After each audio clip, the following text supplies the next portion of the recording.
laps, 4 lights, 5 laps. Pause. Go, go, go.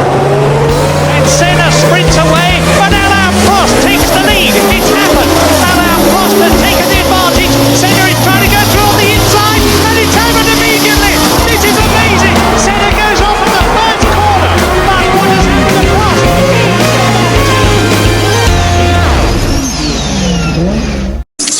The sport that brought us all together is really Formula One. Whether the gateway drug is that infamous Netflix show or just the genuine love for loud engines, we all banded together because of this particular sport. Formula One, or F1 as some may know it to be, has been in the consciousness of the world since 1950. Marking 70 years of excellence in radical development, the sport has transcended not just the world of fast cars. We're going at this show with full velocity and no intentions of pumping the brakes. Take off your helmets and see you in the finish line as we welcome you into the Vroom Room. So, welcome guys. Good day, good morning, good evening, good afternoon to all of you. For today, this is actually our first episode for the show, and we're going to start by tackling the different teams in the F1 grid and just a few other facts that you guys may need to know if you want to start getting invested in Formula One. So, as I said, we're gonna run through all the teams, just a casual run through of everything, and we'll start actually with the most famous one. So, this team has been in F1 since 1950. It's the only remaining team since the birth of Formula One, and this is Scuderia Ferrari. So another name actually for Ferrari is the Prancing Horse, as you can see with their logo. And it's had a lot of illustrious drivers in the past, like Fangio, Lauda, Scheckter, Raikkonen, and of course, last but not the least, Michael Schumacher. For 2020, they had two drivers. Well, all teams have two drivers, but for them, it was Sebastian Vettel, who is a four-time world champion. This was back with his days in Red Bull. And aside from that, we have Charles Leclerc. So for Vettel, he actually started his career back in 2007 in the US Grand Prix with BMW, and then he eventually became a driver for Toro Rosso after a year or so. But mainly, people remember him for his career, his wins in Red Bull. And just to follow his idol, he wanted to chase Michael and eventually join Ferrari, which he did back in 2013. And just recently, just last year, he decided to part ways with the team and is joining another team for this year 2021. For Charles, he got into karting through his father and his cousin Jules Bianchi, and he joined the Ferrari Academy in 2016 before ultimately becoming one of their drivers in 2019. So he started F1 with Alfa Romeo, but then eventually he got the call to become part of Scuderia Ferrari. And last but not the least would be their team principal, Mattia Binotto, who has been a long-time member also of Ferrari. He's garnered some flack here and there for his decisions regarding the team's car development, but more on that with the coming episodes. So how about you guys? What do you know about Ferrari? Well, I have a fun fact for both Seb and Charles. Seb won his first F1 race in Scuderia Toro Rosso, the Red Bull Junior team, B team, in the wet Monza race. Monza, I think, was it Monza? Yeah. I think it was Monza. Anyway, and then Charles, he was the F3 champion, and then he made a step up the year after and was the F2 champion, and then made a step up again to F1. So basically, every year climbing up the ladder towards F1, he only spent 1 year there. All right. And well, actually, one of the tidbits of information we promised at the top of the show was to share some other facts with you guys. And one of the other facts is that some other teams provide engines to other teams and some, partnerships here and there. So one of the teams that Ferrari provides engines to is actually Alfa Romeo Sauber. So we have Chino for this. Chino, take it away. So actually, before naging Alfa Romeo yung name ng team, they were racing as Sauber. Pretty historic team as well. They started out in 1993. Then in the mid 2000s, they raced under BMW Sauber. Then after a while, they raced again as their own team. Like, yeah, Sauber lang. Then they had a partnership with Alfa Romeo. Then thus began racing under that branding. So brief information lang. We got the drivers. We have the oldest driver in the grid, most experienced, Mr. Kimi Raikkonen, the Iceman, racing in at 41 years old. Crazy. Oh my God. So he has one championship under his belt, 2007, which was a pretty intense nail biter championship to win at the last race. Last 1 point, diba? 1 winning point. by 1 point. Crazy. Yeah. So props to him. And yeah, he's still going. Oh my God. I don't know when he's gonna retire. So yeah. The next driver next to him is we got Italian Jesus, Mr. Antonio Giovinazzi with the flowing hair. So he debuted actually in 2017, replacing an injured driver Pascal Wehrlein in Australia. But then he was officially a driver for Alfa Romeo in 2019. So not much highlights so far, being a backmarker team in the back of the grid. So here's hoping that could change, as well as for Kimi. And for the team principal, we got the evil genius, Mr. Gru, Frederick. I mean, you guys could search that. Team principal Alfa Romeo. You can't agree. You can't disagree that he looks like Gru. Yeah. So the other team as well that Ferrari supplies is Haas. Yeah. Hi. Okay. Okay. For Haas, it's named after owner Gene Haas, and he was convinced to join Formula One by their team principal now, Gunther Steiner. And yeah, and if you watch Drive to Survive, Gunther Steiner, he would be a fan. Fan fave. Yeah, so Gene also has a successful racing team in NASCAR called the Stuart Haas Racing. And Haas formally entered Formula One in 2016 with Grosjean and Esteban Gutierrez, and they finished 8th in the Constructors' Championship that year, the highest finishing position of a rookie or debutant team of the century. More on Gunther Steiner. He used to be the managing director of Jaguar F1 and was working under the very famous Mr. Niki Lauda.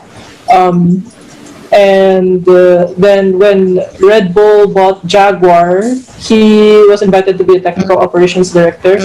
And when Red Bull hired Adrian Newey, their aerodynamicist now, he was offered to lead the Red Bull back NASCAR project.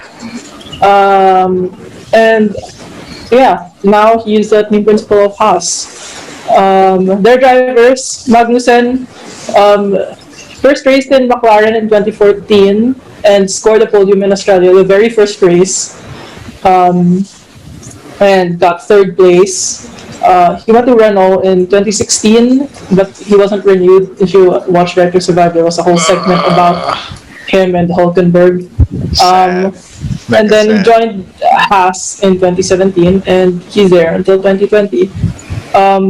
Grosjean, he was hired in 2016 by Haas to lead the team because he was an experienced and fast driver. He got 10 podiums with Lotus, um, the team Renault bought to go back into Formula One. Yeah, and he used to be known as the guy who crashes a lot, but not anymore. Now the F1 community remembers him to be fast and nice guy. Yeah. And going back to Renault, we have Monique. Yeah. But a fun fact first about Grosjean. I learned this from Chino. Did you guys know that he has a cookbook? No. Yeah, he has Yeah, a cookbook with his with wife. his wife. No, that's crazy, man. Yeah. I guess because of my love of food, like it was like super interesting for me as well. So moving forward to Renault, you have Cyril Abiteboul as their team principal. So French origin for Renault. You have your two drivers. The first one is Daniel Ricciardo, the love of my life, greatest man in the world, and he's known to actually be a really good overtaker on the track. So he is representing Australia, but he is of Italian and Australian origin. Damn. And he actually joined Toro Rosso full time in 2012, and then in 2014 he was promoted to Red Bull Racing, and then in the year 2019 that's when he moved to Renault. So 2019-2020 he was racing for Renault, which was a really controversial move. Right. If you guys watched Drive to Survive, it was like a very big shocking announcement for them. Yeah, and his teammate Esteban Ocon, Formula 3 champion. He was actually a Mercedes Junior driver as well. French origin, just like the team. Formula 1 debut in the 2016 Belgian Grand Prix for manual racing, and then Force India for 2017 to 2018. So just 2 years. However, for 2019 we didn't really see him on the track. But for 2020, he was back in the team Renault. For the team itself, so Renault, they actually have 2 world championships under their belt since they've been around since 1977, and the 2 world championships actually came in 2005 and 2006. And being a team in themselves, they also actually supply engines for other teams, and one of them being Red Bull Racing. So from the year 2007 to 2018 they were actually supplying the engines for Red Bull. So let's actually go to Camila for that. All right. So for Red Bull Racing, in 2004, Red Bull, the energy drinks company, purchased Jaguar Racing when the team went on sale. Their driver lineup then was David Coulthard and Christian Klein. They used to sponsor Sauber from 1995 to 2004, but after having their own team, Red Bull ended up cutting all of its long-term partnerships with them. They have a young driver program called the Red Bull Junior Team, where they sponsor promising young drivers. And they had a lot of engines, but the longest one was with Renault, as mentioned earlier. But now they are racing with a Honda-powered engine. And they used to be racing under the British license, but now they're racing under the Austrian license. Now they have 4 constructors championship, with Seb Vettel being their most successful driver that came from the program. They're based in the UK, and their team principal is Christian Horner. So just a little bit about Christian Horner. He's been with the team since it started in 2005.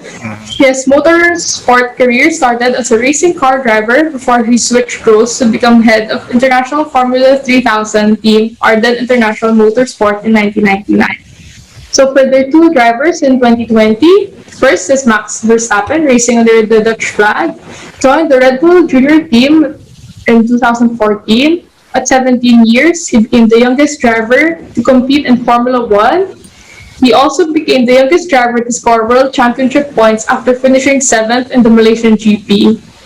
After one full season with Toro Rosso in 2015, and after 4 races in 2016, he got promoted to drive for Red Bull Racing, and he is now speculated to be a future world driver champion, being the youngest race winner at 18 for RBR for the first time in the Spanish GP. So for Alex Albon, the second driver, he is a British Thai racing driver, racing under the flag of Thailand. He was the 2016 GP3 series, finished second behind teammate and Formula One driver Charles Leclerc. 2018, he finished third in the F2 series, battling for the championship until the last race against George Russell and Lando Norris. Was supposed to go to Formula E, but got called up for the Toro Rosso seat. And after 12 races in Toro Rosso, he got called up to Red Bull Racing with no testing. And he was the 2019 Rookie of the Year. And he had 9 races to prove to retain his seat for 2020, which he did by being in the top 6 finishes from 8 out of 9 races, except for Brazil when he was fighting for the podium but got hit by Lewis Hamilton. Yeah. So, since Red Bull is one of the top contenders, especially in 2020 when they were second, my sister here will be talking about the point system on how it works in Formula One. Yeah. All Okay. right. Well, there are basically 2 championships. There's the drivers and the constructors, meaning the car championships.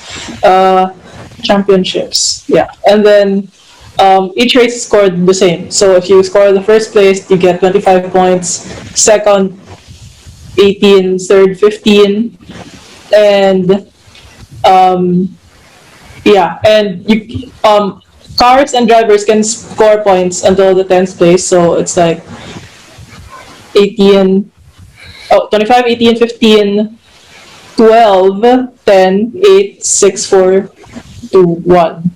And an additional point for fastest lap. So, for example, in a weekend, let's say Mercedes wins first and second, they get 25 plus 18, and if they get the fastest lap, 25 plus 19, so they get 44 points. So Mercedes as a constructor gets 44 points, while their drivers, Lewis gets 25 and Valtteri gets 18. Yeah. That's basically the scoring system. All right. Okay. Yeah. So that was just a quick palate cleanser as we move on now to the second half of the grid. Starting us off is actually a team related also to Red Bull, and that's AlphaTauri. Now, if you were hearing Camila and Caitlin earlier, they did somehow mention Toro Rosso earlier, and right now Toro Rosso is actually known as AlphaTauri, and they have 2 drivers. So this would be Danny Kvyat, who is Russian. He's known as the Torpedo! And yeah, some people know him as the person who got into a verbal argument with Seb after a podium because he kind of pushed Seb. But anyway, he's a Red Bull Junior program graduate, and he got promoted to Red Bull Racing when Vettel left. But he was eventually demoted, unfortunately, back to Toro Rosso since Red Bull has 4 seats, and that's actually one of the reasons why Red Bull decided to expand. They had the sister company, which was Toro Rosso. That's Italian for Red Bull. So that gives them a chance to, experiment with the seats in F1. And he eventually got removed in 2018 before returning again in 2019. The other driver for AlphaTauri is actually Gasly. This was for 2020. He's a Red Bull Junior also, and he was promoted to Red Bull Racing after one full season. So back then, he was a Toro Rosso driver. He got promoted. If you'll watch the second season of Drive to Survive, you'll know about it, and you'll also know that he struggled actually in that season. And then he was eventually moved back into AlphaTauri, where I think at least he really flourishes more. And that's where he won his secret. But yeah, that's it. And they have their team principal, which is Tost. He worked for Williams actually from the start of the millennium until '06 before eventually becoming the team principal rather of Toro Rosso. So actually, that's all I know about AlphaTauri. If you guys have anything else, feel free to chime in. I just know that the delivery was a great upgrade from red and blue to white and navy blue. Mega swagster livery, if you ask me. Top 3, definitely. Well, now they're called the sister team of Red Bull and not the B team anymore.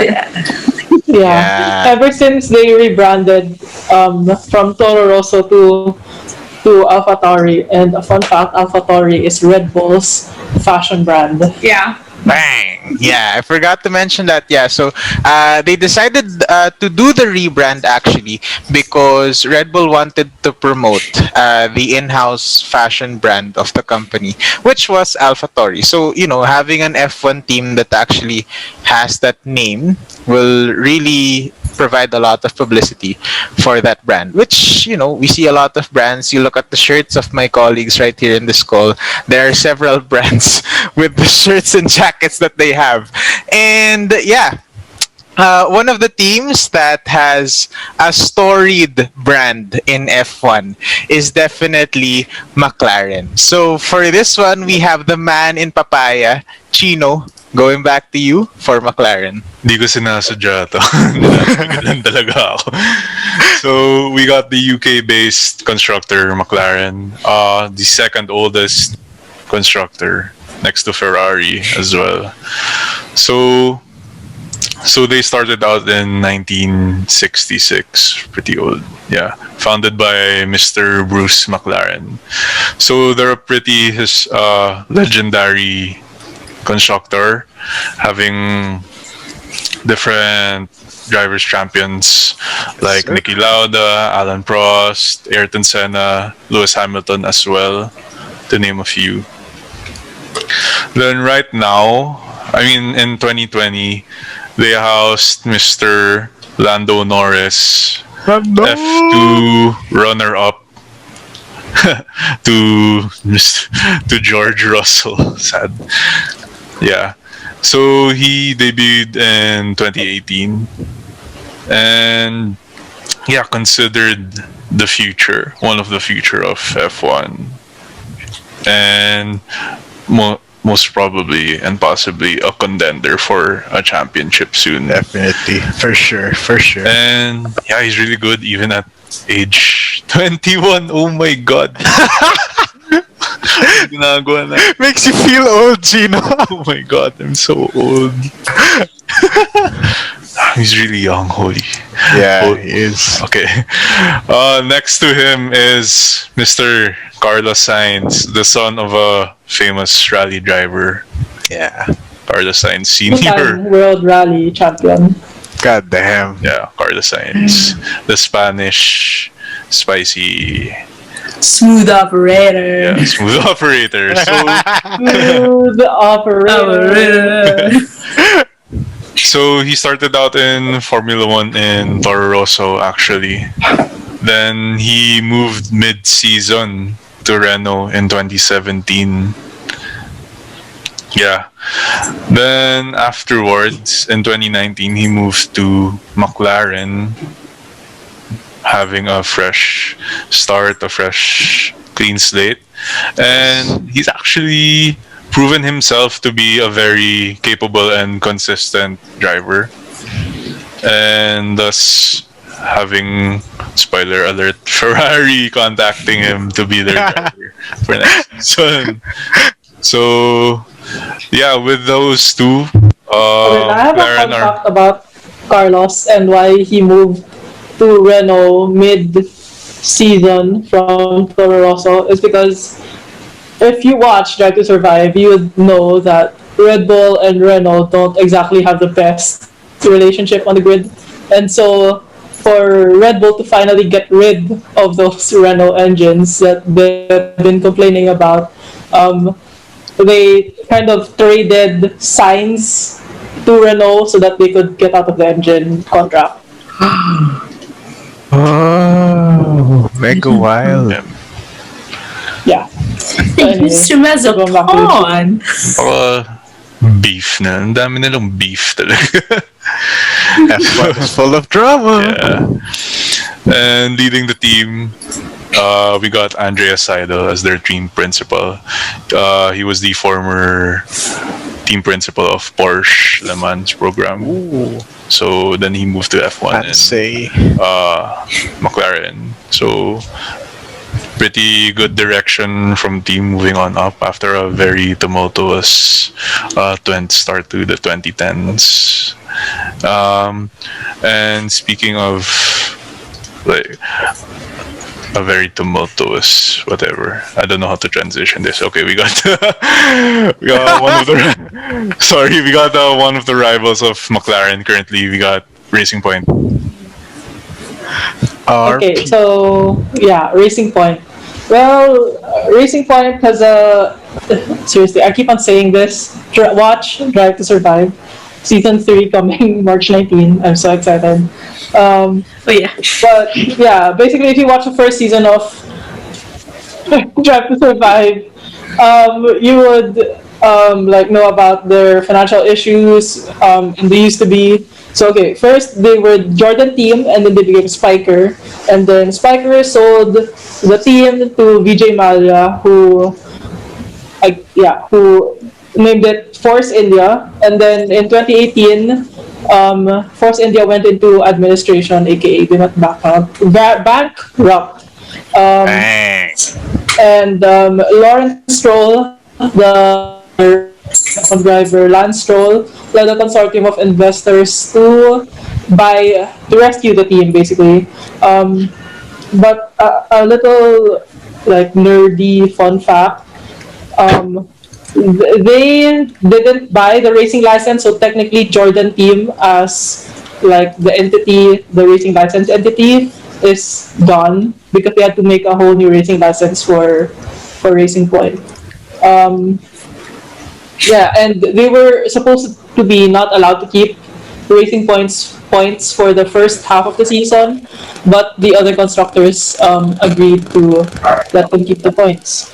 And then their drivers, Lance Stroll, of course, the son of the owner, Lawrence Stroll, FA champion with Prema, which his dad co-owned, and then he got a seat at Williams, and that his dad kind of paid for. Sorry, Lance. But then he did score a podium with Williams in 2017 in Baku. Then after Lawrence put together Racing Point, he switched to Racing Point. and he, to his credit, he did score a pole position this year in the Turkish Grand Prix. And for the other driver, Sergio Perez, he's a really experienced guy. Um, he has 10 podiums to his name, and all of these podiums were like opportunistic. So, meaning like when the top running teams would like crash out of the race or have mechanical failures, he's usually the guy who ends up on the podium. Um, and the peak of this like kind of lucky podium is happened this year. Okay, I'm not gonna spoil. Yeah, I'm not gonna spoil more than that. Um, and he's got a aggressive driving style, especially with his teammates, as chronicled in the Netflix series. And well, the reason for his, I guess, podiums is because he's a good tire tire management. Yeah, he's really good in tire management. So yeah, and for their team principal Otmar, well, he joined Ford, and after joining Ford, he was operations at BAR Racing in Formula One, and then he worked with Honda F1. And after Honda F1, he led Force India, and basically ever since he entered Force India, they've been a consistent podium. Not really consistent, but they're like on the rise. Yeah. And after another Mercedes engine customer, I guess, is Williams Racing. All right. Okay, so about Williams. It's founded by former team owner Sir Frank Williams and Patrick Head in 1977. And just a fun fact, this is the second team of Frank Williams, the first being Frank Williams Racing Cars, which failed to achieve success. If you want to know more about it, just watch the Williams documentary on Netflix. So, Oh, I have. Williams won 9 constructor championships, but in May 2020, the team announced that they were seeking buyers for a portion of the team due to poor financial performance in 2019. Williams was then acquired by Doral Total. So Claire Williams and Sir Frank Williams stepped down from their management roles, with the 2020 Italian GP being their last time in their positions. And then Simon Roberts became the acting team principal after the Williams family left. So about short thing about Claire Williams, she was a former deputy team principal from 2013 to 2020, the daughter of Sir Frank Williams, who's been part of the Williams family, like the racing family, since 2003, and worked her way up to be the deputy team principal. In 2012, Frank Williams stepped down from the Williams board, and Claire became the Williams family representative on the boards. So, short, career background of Simon Roberts from 2010 to 2017, he worked at McLaren. In 2020, Williams announced Simon Roberts as its new managing director, and when the Williams family sold the team, he became the interim team principal when Williams left. So the two drivers of Williams, George Russell, racing under the British flag, 2017 GP3 Series champion, 2018 F2 champion, signed for Williams in 2019, speculated to be the world driver champion, and has a record of qualifying teammates, 21-0 in 2019 against Robert Kubica. And I think up to 2020, he hasn't broken the record. I think. Except spoiler alert. Okay. Okay. Anyway. Okay, moving on. Nicholas Latifi, racing under the Canadian flag, debut at the I 2020 might. Austrian GP. Owner of Sofina, which is a major sponsor of Williams now, placed second in F2 2019, and some would consider him to be underrated. And next we have the winner of 2020. Yeah, spoiler alert. I think everyone Spoiler knows that alert. they're the winner. Williams. No, sorry, The Mercedes. supplier of all engines, Mercedes. Yeah. Before we get the Monique shirt, I just want to share to the viewers. The middle name actually of George is T, because his name is George, the future Russell. So you can search that in Google. It's an actual fact. But anyway, Monique, you can go ahead. Maybe you should take upon the role of editing the Wikipedia page. Yeah, Okay. I'll go ahead and Right? do that. Mhm. Maybe Yeah. you should be a contributor for Wikipedia and edit it for. Easy. Number Yeah. 63. Let's go. So last, but most definitely not the least, you have Mercedes, 7-time world champion. So what a great feat, being headed by Mr. Toto Wolff. I mean, other than a really good leader, you can tell that he's pretty good looking too. Daddy. You have Valtteri Bottas. He actually came from Williams and then moved to Mercedes, so he's actually Finnish.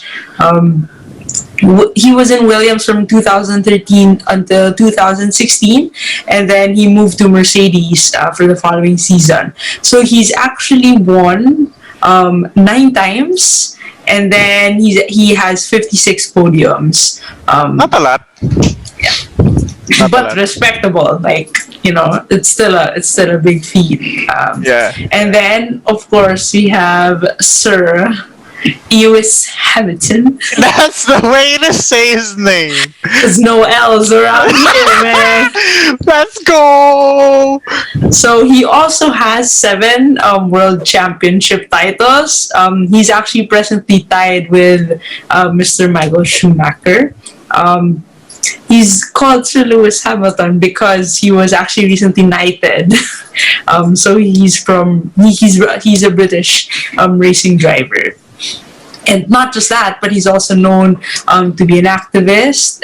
He cares a lot about the planet. He's actually a fashion designer. He's great friends with Mr. Tommy Hilfiger. As you can tell, they're sponsored. So he was actually the one that brought Tommy Hilfiger all the way to Mercedes to be a sponsor. And it's because not only because he's a driver, but he actually has really good fashion taste, according to Tommy Hilfiger. And he started out in McLaren as a young driver. Before that, he's actually a musician. I have never been exposed to that yet, but yeah. How do you pronounce that? For those XNDA, sorry, I muted because dog's barking, but yeah, XNDA, that's his music name. I was gonna go ahead and yeah. say Xinda. Yeah. And then, he started out in McLaren in the Young Drivers Program in 1998. So, a long time ago. And then he got into Formula One in 2007 in McLaren, and his first ever win was in McLaren 2008, I think. Yes. And then he finally moved to Mercedes in 2013. And that's when the winning continued for him. So total of 7. I don't think that's something easy to do. Like, people may discredit it because of the very powerful car that he's in, but there's still some skill to be given respect to. Does anyone else? To be fair to Lewis, he did. Oh, spoiler alert! Never mind. Go ahead. He won a race with 3 wheels. That's all that I will say. Yeah, that's how good he is. Yeah. The Silver And Arrows logo has three arrows, so he only needs three wheels to win a race. And 3 points of contact. amen. Yeah, and not many people know this, but back in '08, he had a standing relationship with a pop singer, Nicole Scherzinger. And ever since then, he's had a lasting relationship with someone named Roscoe, who Yeah. is his bulldog. that's his dog. So, yeah, Beautiful dog. tune in next time as we dog you with hardcore terms. So we're going in depth, everyone, when we talk about the different parts of the car, all the other important terms that you'll need to figure out before you actually truly appreciate, I would like to believe, F1. So that ends our quick driver overview for now, so that drove by really fast. And now we just want you guys to take a look at the different teams, maybe try to research, see if there's anyone you're leaning towards, or any team maybe that you want to be loyal to. So you can see with my friends here in the call, we have some RB loyalists here. We have Mr. Papaya over there, and then Monique's misleading because she's a Yeah. McLaren girl, as you will I'm a see with McLaren girl. episode 0. And then, Fussy all the way, Lakers. Anyway, so yeah, that's it for us. We're gonna drive by over now and close this show. So thank you, everyone, and stay safe when you drive. 3 lights, 4 lights, 5 laps.